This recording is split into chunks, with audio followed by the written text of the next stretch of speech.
प्रणाम। क्या नाम है मेरा आपका? प्रश्न ये है कि नर्मदा नदी उल्टी क्यों बहती है? हाँ, बहुत बढ़िया। नर्मदा नदी को ये महादेव का ही वरदान था। नर्मदा भी एक बहुत दिव्य सती महिला थी। जैसे भी तुलसी की बात आई, ऐसे नर्मदा की भी बात है।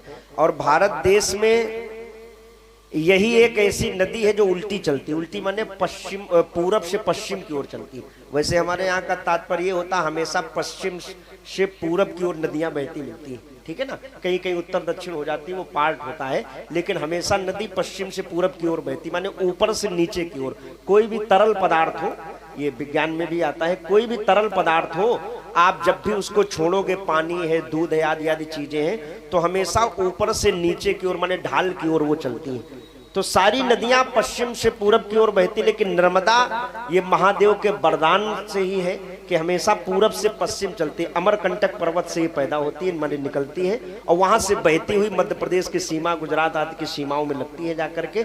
और ये जो नर्मदा नदी है, इसका सबसे बड़ा प्रभाव तो ये, वहां का जितना भी कंकड़ होता है ना, वहां का छोटा से भी छोटा कंकड़ हो, उसको आप घर ले आओ, पूजने लगो, वो भगवान शिव का साक्षात रूप होता है। क्योंकि भगवान शिव ने नर्मदा नदी को वरदान दिया था, देवी भली तुम उल्टी बहोगी, लेकिन हमेशा तुम्हारा कंकड़ मेरे रूप में होगा, मैं तुम में निवास करूंगा। इसलिए भगवान महादेव के वरदान के कारण वो उल्टी बहती है ना।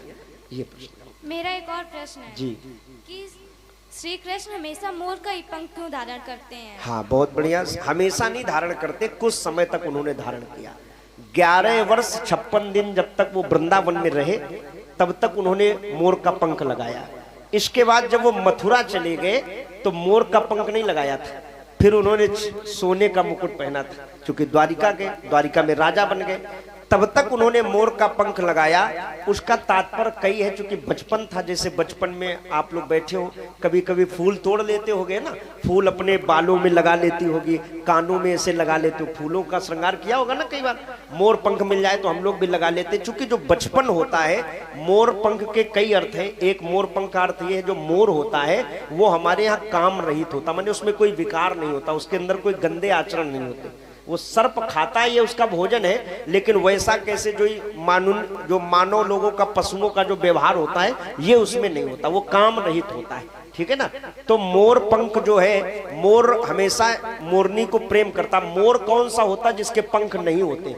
जो जिसके पंख होते हैं ये मोर होता है। ये जो नाचता है ये मोर है, माने पुरुष मेल है, और जिसके पंख नहीं होते ये फीमेल होती है। तो वो हमेशा जब वो नाचती है तो उसके मुख से जो झाग निकलता है वो अपनी मोरनी को दे देता है, वही से वो बच्चे पैदा करने के माने वो गर्भवती हो जाती है, ठीक है ना।